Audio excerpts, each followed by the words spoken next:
দুর্ঘটনায় কোনো ব্যক্তি মারা গেলে ক্ষতিপূরণ হিসাবে তার পরিবার নিকট সামান্য কিছু অর্থ আমাদের দেশে প্রদান করা হয়, এটা শরীয়ত সম্মত কিনা বা শরীয়ত কি বলা হয়েছে? ভাই, কোনো মানুষ যদি কারোর ভুলে মারা যায়, তাহলে যার ভুলে মারা গেল তাকে রক্তমূল্য দিতে হয়, যেটাকে শরিয়ার পরিভাষায় দিয়ত বলা হয়। এই দিয়তের পরিমাণ হলো 100 ওট। 100 ওটের মূল্য দিতে হয়। আপনি 100 ওটের বিভিন্ন এইজের ওট দিতে হয়, সবগুলো মিলিয়ে এভারেজ করলে বাংলাদেশি টাকায় কয়েক মিলিয়ন টাকা হয়, এটা দিতে হয়। এখন আপনি প্রশ্ন করবেন, একজন নিরীহ মানুষ মেরে ফেলছে বা তার ভুলে মরে গেছে কেউ, তো সেই মিলিয়ন টাকা কোথায় পাবে? উত্তর হলো, মিলিয়ন টাকা না পেলে সে জেলে সারা জীবন থাকবে, শেষ। ওই অবস্থায় তার মৃত্যু হবে। না দেওয়ার এক পর্যন্ত তার ছাড় নাই, কারণ এটা তার পাওনাদার, তার হক। পাওনা দেওয়ার এক পর্যন্ত সে জেলে থাকবে।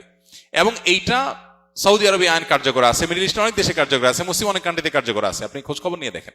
শুধু সেটাই না, যেন এই ধরনের শাস্তির ফলে এই অপরাধের প্রবণতা বা এরকম ভুল ভ্রান্তির প্রবণতা বা পরিমাণ যেন কমে আসে, সেজন্য এই টাকা পরিশোধের ক্ষেত্রে দায় অন্যদের, অর্থাৎ অন্যদের বলতে যেই ব্যক্তি দোষী তার সংশ্লিষ্ট অন্যদেরকেও বাধ্য করা হয়। এটাকে আকেলা বলা হয় শরিয়ার পরিভাষায়।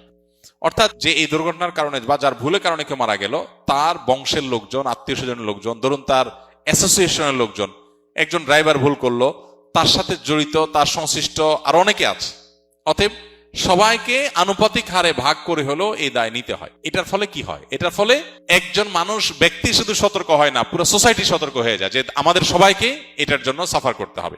এখন শরিয়ার এই কঠিন শাস্তি, এটা যদি কার্যকর হয়, বাস্তবায়ন হয়, তাহলে দেখবেন ভুলে মানুষ মেরে ফেলা, সরি বলে শেষ করে ফেলা, এই প্রবণতা আমাদের সাথে থাকবে না। বেশ বোধহয় বছর 2 আগে একটা ঘটনা ঘটেছিল যে কারোর বাসার উপরে টব বা ইট এরকম কিছু রাখা ছিল সাইডে রেলিং এর পাশে, ওইটা পড়ে নিচে এক ভদ্রলোক বা এক ভদ্র মহিলা মারা গেছেন। সম্ভবত হিন্দু ছিলেন উনি।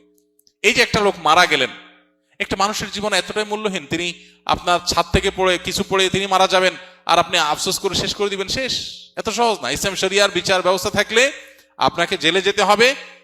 যদি আপনার অনিচ্ছাকৃত ভুলে হয়, তাহলে এটার রক্ত মূল্য পরিশোধ না করতে পারলে, যতদিন না করবেন আপনি জেলে থাকবেন। আপনার পুরো গোষ্ঠীর লোকজন, অ্যাসোসিয়েশন লোকজন সবাই মিলে এই টাকা জোগাড় করে আপনাকে মুক্ত করে করতে পারে, অথবা মৃত ব্যক্তির আত্মীয় স্বজন থেকে যদি মাফ আদায় করতে পারে বা কমাইতে পারে, ডিসকাউন্ট নিতে পারে, ওকে।